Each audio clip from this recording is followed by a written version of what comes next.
Un Toyota 4Runner de 3e génération, mais du Japon. Le bruit du moteur, c'est littéralement un tracteur qui fait l'amour à un turbo. Fait que Greta, choisis ton camp.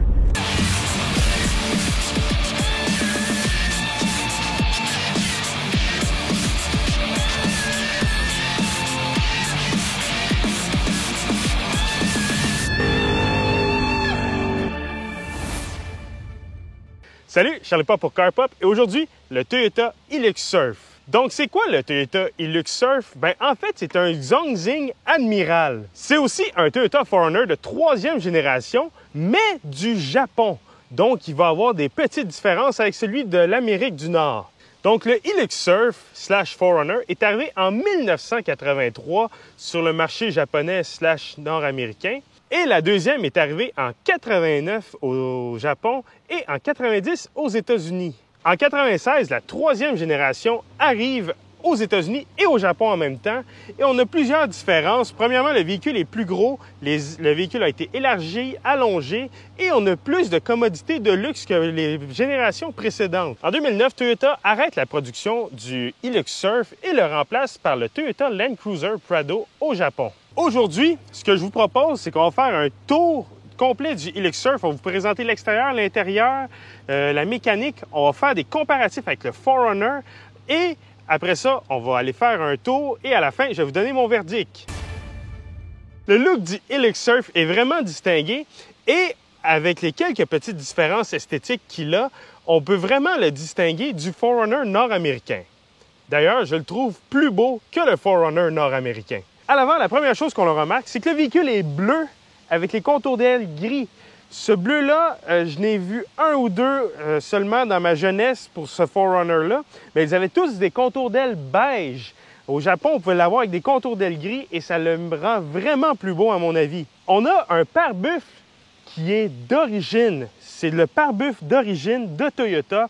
Donc, vous voyez, on a des accents gris qui viennent rappeler la couleur du pare-choc, mais on a aussi le logo Toyota, il est écrit Toyota, et on a le modèle du véhicule à l'avant.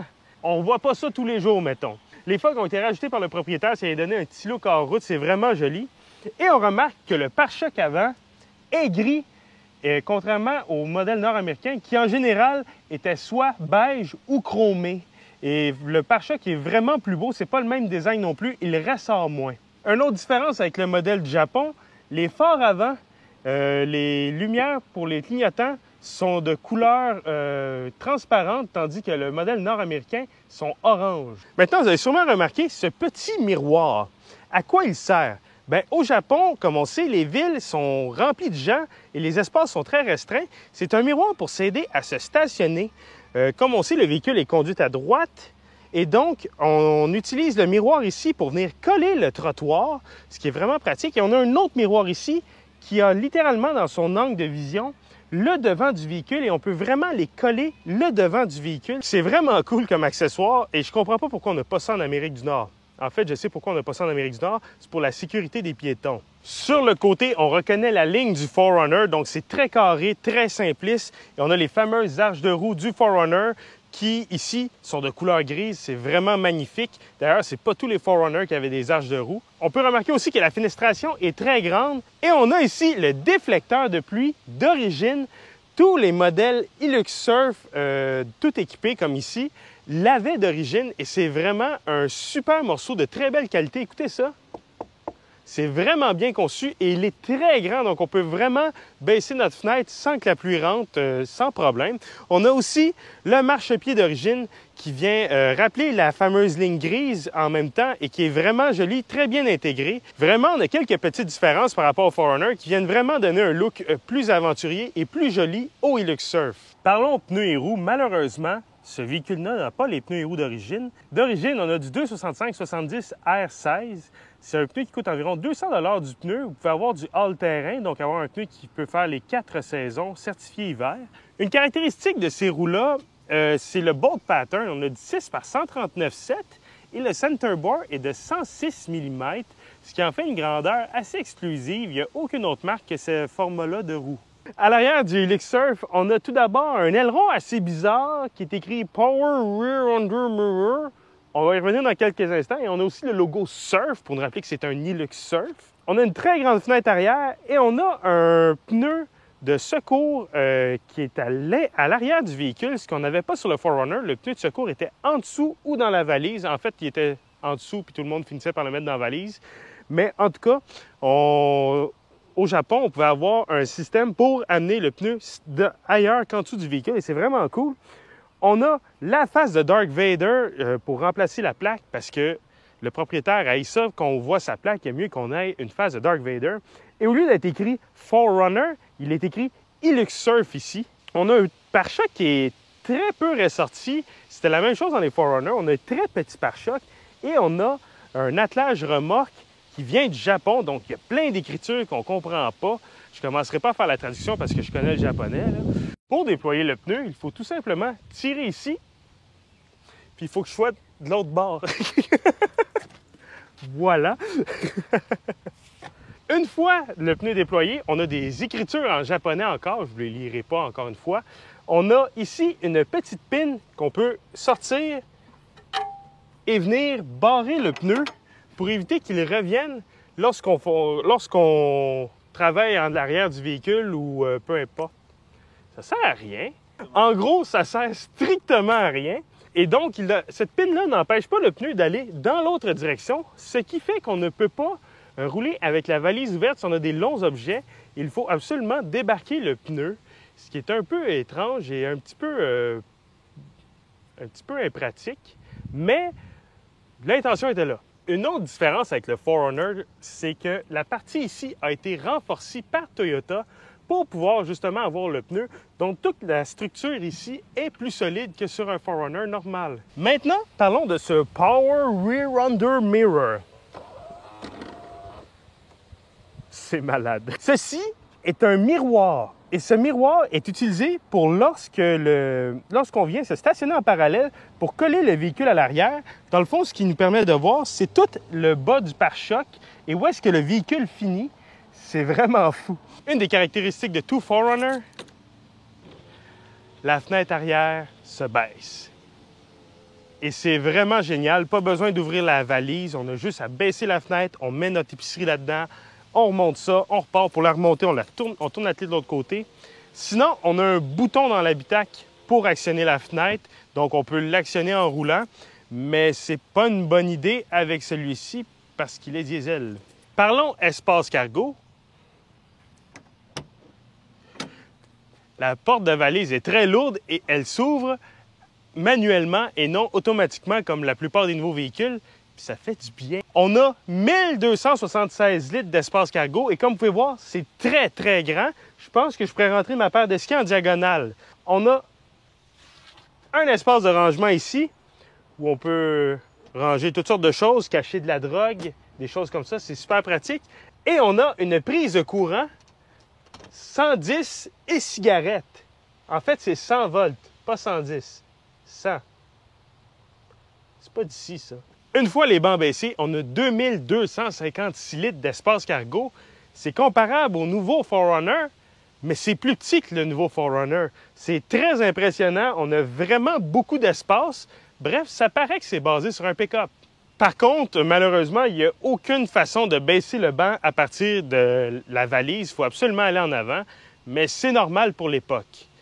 Le propriétaire me disait que dans les publicités au Japon, ils mettaient le surf à côté dans les bancs en avant et ils ouvraient la fenêtre arrière pour montrer que tu pouvais transporter un surf dans ton Hilux Surf.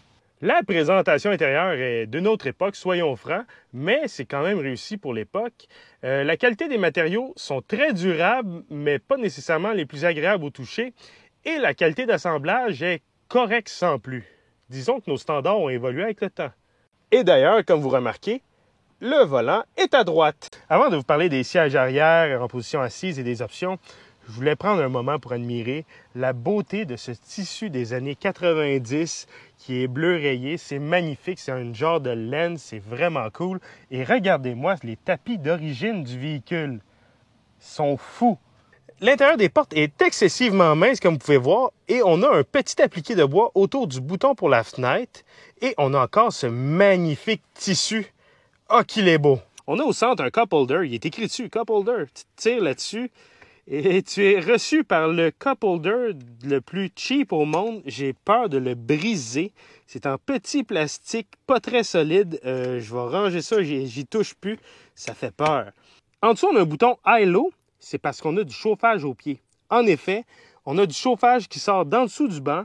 Et cette chaleur vient du moteur jusqu'à l'arrière, vous réchauffez les pieds. Et on peut ajuster le débit d'air juste ici. C'est vraiment avant-gardiste comme accessoire. Il y a même des véhicules aujourd'hui qui ne l'offrent même pas en option, mais ça venait dans le Toyota Hilux Surf tout équipé.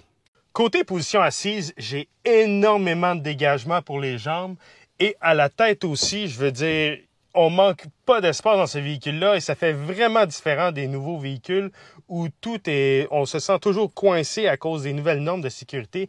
Ici, il y a de l'espace mur à mur. Dans le tableau de bord, il n'y a pas grand-chose. Ben, par contre, on a ici un centre, un indicateur pour nous dire si on a embarqué le 4x4.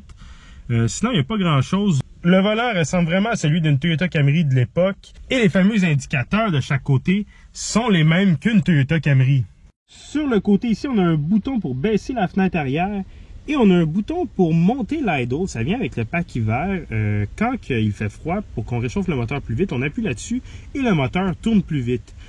On a la même horloge que tous les produits Toyota de cette année-là, qui est située juste à côté du tableau de bord. C'est bien placé. Et on a le bouton des hasards et pour le defrost à l'arrière, juste à côté, encore une fois, très bien placé. Dessous l'horloge, on trouve les fameux cup holders. Encore une fois, il est écrit cup holder. Et encore une fois, c'est très fragile, très mou. Juste faire ça et tout l'assemblage tasse. Donc, faut faire très attention. Je le recommande pas pour mettre des breuvages, je le recommande pour mettre autre chose. Quoi? Je sais pas. La climatisation est très avant-gardiste. On a un bouton pour chaque endroit où on veut que l'air sorte et elle est automatique, donc on ajuste la température et on le met en mode auto si on veut que la température s'ajuste seule. Sinon, on peut le mettre la vitesse de ventilation low-high. Donc, ça ressemble beaucoup aux climatisations modernes, mais c'est plus mécanique. Et encore là, c'est pas l'équivalent de 3 fameuses roulettes, mais ça fait un excellent travail. Et c'est assez surprenant de voir ça dans un véhicule de ces années-là, une climatisation qui est quand même assez moderne. Sous la climatisation, on trouve la radio qui a été changée pour une radio à écran tactile du Japon. Donc, tout est en japonais. Je ne commencerai pas à vous traduire, comme j'ai dit. Moi, je connais ça, le japonais. Et on a la navigation intégrée. On a la musique, mais c'est vraiment pas évident de s'y retrouver. Ça prend une certaine adaptation. Le propriétaire n'a plus de problème parce que il prend le véhicule assez souvent. Mais moi, mettons, je ne m'essayerai pas. Je sais que ça, c'est la musique. Et on peut plus brancher notre iPod, mais bon, c'est ça. Ce n'est plus la radio d'origine. D'ailleurs, l'écran central, lorsqu'on met le véhicule à on, se déploie. Ça sera pas long, là. Bonjour. Ah, c'est magique. Et dessous la radio, comme tout véhicule des années 90, on trouve l'allume-cigare et le cendrier. Très important pour botcher. À côté du cendrier, on trouve le fameux levier de vitesse avec un bouton Overdrive Off. Et à côté du levier de vitesse, on a le G-Shifter. Pourquoi G? Parce que ça fonctionne en J, tout simplement. Et on a en ce moment, on est en 2 roues motrices. On appuie sur le bouton sur le côté, on tombe en 4 roues motrices, mais style traction intégrale. Plus bas, on a le High Forelock qui vient barrer le véhicule 50-50 4x4. Et plus loin, en haut, on a le Low Forelock, qui est dans le fond le bœuf, comme on dit en bon québécois, qui vient barrer les 4 roues 50-50, mais en bœuf. Donc le véhicule va pas très vite là-dessus, mais on a beaucoup de couple, ce qui est très pratique pour tirer. Et le véhicule va pas très vite, ce qui est pratique en rock crawling. Parlons de l'ergonomie de la place centrale. Ça fait assez dur, merci. En 98, il y a eu un update. On était rendu avec les porte-gobelets au centre. Mais ici, comme on peut voir, on n'a pas l'update. Et vraiment, le rangement est très limité. C'est pas très ergonomique. Et ça mériterait d'être retravaillé. On a le frein à main manuel. On a le bouton pour les suspensions adaptatives, puisque ce véhicule-là a des suspensions adaptatives. Mais malheureusement, elles ont été désactivées. On a le bouton ici pour déployer le miroir arrière pour quand on se stationne. Et on a un bouton ECT Power. Ce que ça vient faire, ce bouton-là, c'est que ça vient libérer plus de puissance à bas et mi-régime lors d'accélération. Et sincèrement, ça fait pas grand-chose. Au plafond, on a une boussole avec un indicateur d'angle pour faire du hors-route. Et on a des lignes ici que plus tu vas vite, plus elles s'allument. Je ne sais pas pourquoi, en tout cas. Ici, on a la température en degrés Celsius à l'extérieur. Et on a un baromètre en hectopascal. C'est quoi des hectopascals? Je ne le sais pas. Pascal, je sais c'est qui, je travaille avec, mais des hectopascals, je ne le sais pas. On change des hectopascals pour l'altitude, donc on est à 50 mètres, et on peut resetter l'altitude en appuyant sur le bouton ici. Lorsqu'on sait, admettons qu'on est au niveau de l'océan, on descend ça à 0, ou on sait qu'on est à 300 mètres au-dessus de l'eau, au-dessus du niveau de l'océan, on monte ça à 300. Mais c'est ça.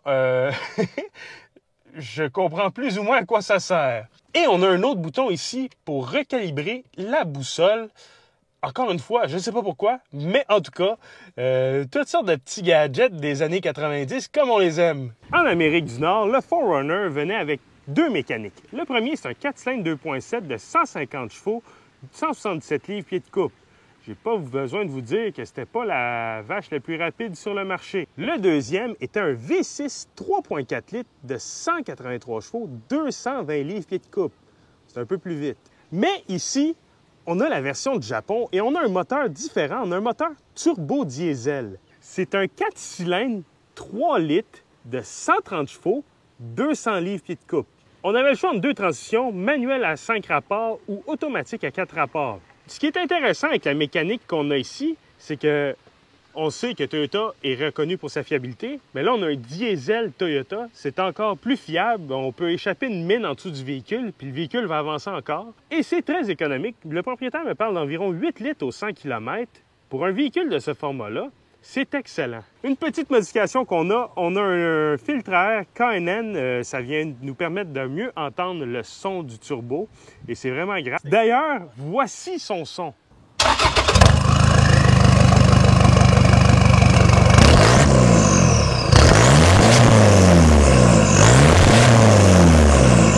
Un diesel, c'est pas toujours doux. Et regardez-moi ça, comment ça vibre. C'est impressionnant.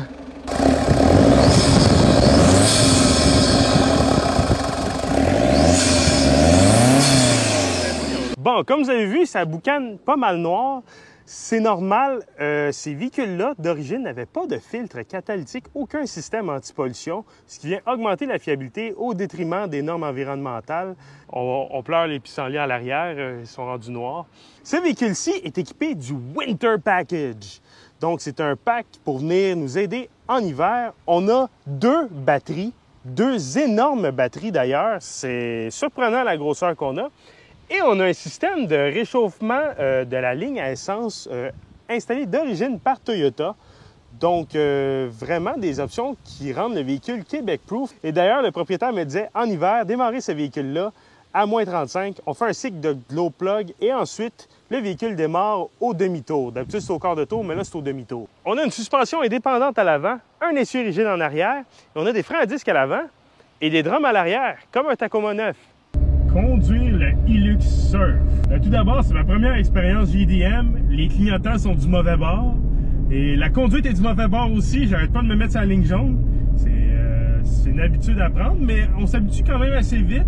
Puis on le sait, on finit par le savoir. Puis l'expérience, le fun. Ensuite, le Hilux en tant que tel. Premièrement, la visibilité. C'est incroyable, on voit tout, les fenêtres sont énormes, les piliers sont très minces. Résultat, tu ne veux pas être dans un accident avec ça, mais tu vois tout. Et ça fait vraiment différent d'une voiture moderne. Donc, pied au fond, il se passe rien. C'est très lent, 80, 90, 100. Donc, les accélérations, au fond, c'est vraiment lent. Par contre, première, deuxième vitesse sont très courtes, ce qui fait que pour la vie de tous les jours, on n'a pas de problème. Mais c'est vraiment sur l'autoroute qu'on réalise que les accélérations sont lentes. D'ailleurs, j'ai oublié de dire dans ma partie de l'intérieur, on n'a pas de cruise control. On a vu là, que ce véhicule-là avait des équipements assez surprenants pour l'année, mais on n'a pas de cruise control. L'insonorisation, ben, c'est d'une autre époque. On entend tout. Et aussi, côté suspension, on sent tout et c'est ce qui fait le charme du véhicule. On est vraiment connecté à la route. La direction, c'est pas très précis, mais on sent tout dans la direction. Quand je dis qu'on sent tout, on sent chaque bosse, on sent les pneus travailler et maudit que ça fait du bien. Ça faisait longtemps, la dernière fois c'était le T-Rex, ça fait du bien de conduire des véhicules où on ressent tout. C'est très raide, on sent toutes les bosses, on sent le véhicule travailler, on sent le châssis travailler, c'est vraiment d'une autre époque et ça fait du bien. Ça fait du bien. De nos jours, tous les véhicules, on se sent isolé de la route, mais ça, on sent tout. Et tu dis qu'on sentait tout? Ouais. Je fais un retour sur l'économie d'essence. En ce moment, à presque 105 km/h, on descendait une côte. Là. On est à 1900 tours minute. Le propriétaire, comme il me dit, 8 litres au 100 et je le crois. Franchement, là-dessus, c'est très économique. Et j'ai pas parlé beaucoup de la durabilité du moteur. C'est encore plus fiable que tout ce qu'on a eu ici. Et le 4Runner, c'est un monument de fiabilité. Et vraiment, c'est des moteurs on peut faire le million de kilomètres sans problème. Il suffit de l'entretenir. Il y a quelques restrictions au niveau des injecteurs. Parfois, il faut les reconstruire. Les glow plugs, il faut les faire régulièrement. Les filtres à carburant aussi, mais sinon, c'est des moteurs que vous verrez jamais le bout. Je veux dire, c'est un Toyota diesel. C'est un Toyota qui a de la chambre à combustion, se fait lubrifier. Je veux dire, tu verras jamais le bout, là. C'est incroyable. En plus, ça va être un peu controversé, mais on n'a pas d'antipollution. Ça l'aide beaucoup. Greta va être fâchée. Mais pas d'antipollution, c'est meilleur pour la durabilité. Fait que Greta, choisis ton camp. Le volant, à cause de son design, on met notre main à 3 et à 9 heures. Et je comprends pas pourquoi on n'a pas plus de volant de même. 3-9 heures, c'est super instinctif. Et on a les barres, les spokes en bon français, qui sont en dessous de nos mains. Je comprends pas pourquoi on n'a pas plus de volant comme ça. Ça serait une attention intéressante. Le freinage est surprenant. Je m'attendais à ce que ça freine, justement. J'attendais à ce que ça freine très mal, comme un derrière en bon français. Mais ça freine très bien. Là-dessus, j'ai rien à dire. Le bruit du moteur, c'est littéralement un tracteur qui fait l'amour à un turbo. En conclusion, le Hilux Surf, pour la vie de tous les jours, c'est très le fun à conduire. En même temps, c'est très arriéré. On sent tout, on entend tout. Mais c'est ce qui fait son charme. C'est très rustique. Et je m'en allais partir les wipers. Et je trouve que c'est un véhicule qui est très intéressant et qui mérite d'avoir son patrimoine. Même chose pour le 4Runner. Je crois que c'est des véhicules qui ont un caractère unique que l'on ne verra plus de nos jours et qui rend l'expérience assez unique. Donc, la conclusion du Toyota Hilux Surf 1996. Le Toyota Hilux Surf, tout comme le 4Runner, c'est un monument de fiabilité. C'est un véhicule qui est extrêmement durable, extrêmement fiable. Et dans l'état dans lequel les véhicules arrivent du Japon, c'est vraiment intéressant puisque c'est des véhicules qui ont été extrêmement bien préservés, pas exposés au sel, donc pas très rouillés. C'est une des lacunes des 4Runner et Hilux Surf, la rouille. Et dans ce cas-ci, c'est très intéressant. De plus, le moteur turbo-diesel, c'est sûr, c'est pas un véhicule de performance, là, on est loin de là, mais c'est une mécanique qui est extrêmement fiable. C'est des moteurs qui vont être capables d'atteindre le million de kilomètres sans problème, même dans des situations très précaires comme en Afrique ou en Amérique du Sud. C'est des moteurs qui sont reconnus pour leur durabilité et leur fiabilité. Et dans le cas qu'on avait avec le Winter Package, avec les 2 batteries pour le démarrer, ça devient encore plus intéressant. Ceci étant dit, tout ça a un prix et c'est là que le bas blesse pour le Hilux Surf. Son propriétaire l'a acheté en 2021 et il a payé à l'époque 13 000 $, taxes et frais d'importation, d'immatriculation, etc. inclus. Donc, en tout et partout, 13 000 $. C'est très intéressant, surtout quand on considère qu'un 4Runner d'ici, dans un état identique avec environ 120 000 km, va se vendre à peu près le même prix puisque le 4Runner garde une excellente valeur de revente. Et donc, on obtient un moteur qui est plus fiable, plus économique au détriment de la conduite à droite, mais au final, ça reste très intéressant. Mais là, ce qui s'est passé, comme à peu près n'importe quoi ces dernières années, c'est que les prix ont vraiment augmenté. Énormément. Et on remet en question la rationalité du véhicule. Un 4Runner en bon état, dans un état comparable à celui qu'on avait avec environ 120 à 140 000 km, va se vendre de nos jours 15 à 20 000 $, ce qui est assez dispendieux pour un véhicule qui fait du 16 litres au 100, qui n'est pas très performant et qui, oui, est fiable, mais est rustique à conduire au final. Quant au Hilux Surf turbo diesel comme on avait, ben on est rendu dans les 20 à 30 000 $. C'est trop. Et malheureusement, comme beaucoup de choses de nos jours, c'est beaucoup trop cher. Entre vous et moi, 20 à 30 000 $, on peut s'acheter un 4Runner d'environ 10 ans ici. Et un 4Runner d'environ 10 ans, ben c'est plus sécuritaire, c'est plus luxueux, c'est plus confortable, c'est plus moderne. Et ce sont tous des facteurs qui vont vraiment jouer en faveur du nouveau 4Runner. Et un autre facteur très important, c'est que le nouveau 4Runner va être beaucoup plus sécuritaire que le Hilux Surf qu'on avait à l'essai. Dans un accrochage, le Hilux Surf va très bien survivre, mais dans un accident, oh que ça va faire mal, vous allez vous ramasser les genoux dans le front, là. Ça va être horrible. Et donc, à cause de ça, je ne peux pas vous recommander le Hilux Surf. C'est tout simplement une raison de prix. À 13 000 $, comme l'ancien propriétaire avait payé, je vous aurais dit, go, vous allez garder ça 10, 15, 20 ans, vous allez avoir des problèmes mineurs, les pièces coûtent rien. Mais là, on est à 20 à 30 000 $. Je veux dire, il y a une limite à vouloir sauver des sous en entretien et en réparation. Quand on s'est rendu qu'on paye trop cher pour un véhicule, on fait aucun gain. Et à cause de ça, ben, je ne peux pas vous recommander le Hilux Surf. Et je ne peux pas vous recommander non plus un 4Runner à 15-20 000 $. Ça non plus, ça fonctionne pas. C'est trop cher. Vous êtes bien mieux d'aller vous chercher un 4Runner plus récent, quitte à payer plus cher. Et je le dis toujours dans le cas du 4Runner, le meilleur prix que vous allez payer pour un 4Runner, c'est celui d'un neuf parce que ces véhicules-là déprécient peu et sont extrêmement durables. Ici, mesdames et messieurs, on a le manuel du conducteur du Hilux Surf original en japonais. Quel chef-d'œuvre! À la page 1, on a une famille typiquement japonaise en train de souper. Et c'est exactement ce que les gens se sont dit quand ils se sont achetés un Hilux Surf. Il me semble que je souperai en famille. On a toutes sortes d'aventures de cette petite famille, comme quand il va la mener à la garderie, mais qu'il ne peut pas y aller parce qu'il y a une forêt entre la garderie et la route. Et on a aussi une voiture qui va très vite et qui passe devant une fête foraine. Il n'y en est pas question qu'on aille à la fête foraine, ma petite Madeleine.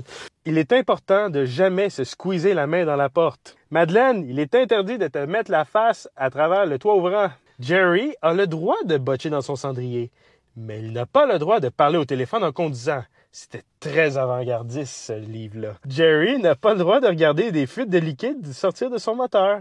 D'ailleurs, réalisez-vous que c'est pas des Japonais, là. C'est vraiment Jerry puis sa femme Quincy. Tiens, on va l'appeler Quincy.